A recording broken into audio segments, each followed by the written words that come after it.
قصة حب بين كريمة زوجة محمد فوزي الأخيرة.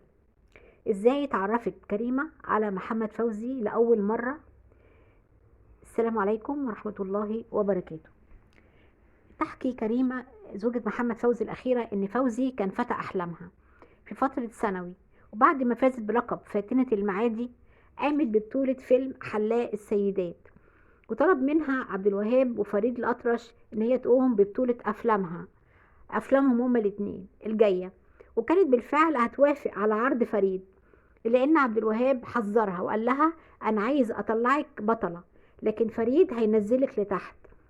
بعدها بليغ حمدي اتفق معاها يسجلوا أغاني بتتذاع في استراحات السينمات، وفي الميعاد المتفق عليه بينهم دخلوا معاه محمد فوزي.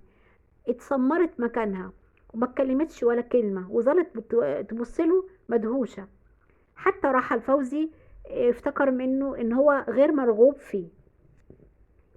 تحكي كريمة قعدت افكر كيف نجتمع تاني انا وهو مرة اخرى، حتى اتكلم معاه واشرح له اللي جوايا، ولكن كان هذا من المستحيل، لان فوزي لم يكن يحب الحفلات اللي بتقام في الوسط الفني.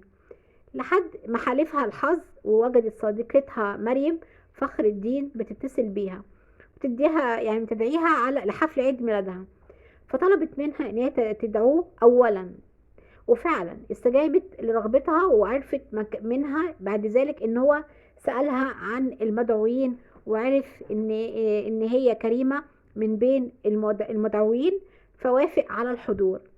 وهي بتحكي كريمة اتفقت مع رشدي أباظة ان يحط اسطوانة سلو ويطلب من فوزي ان هو يرقص معايا، وفعلا لقيت نفسي بين ايد فوزي نرقص على انغام الموسيقى الحالمة، وبدأ الارتباك يظهر عليا، وظللنا فترة طويلة ما بنتكلمش، حتى استجمعت قوايا وخرجت اول كلمة من فمي بصوت خافت، ودار بينا هذا الحديث.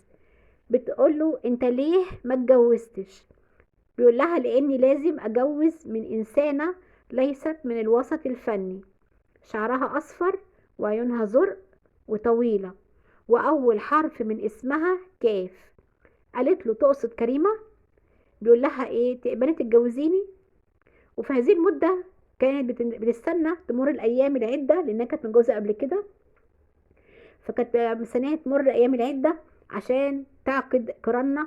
وفي اثناء هذا الانتظار لحن فوزي وقدم اغنية يا ولاد بلدنا يوم الخميس، احتفالا بارتباطنا، خصوصا ان ايام العدة كانت فعلا هتنتهي يوم الخميس. الله يرحمهم محمد فوزي والفنانة كريمة. شكرا لكم، السلام عليكم ورحمة الله وبركاته.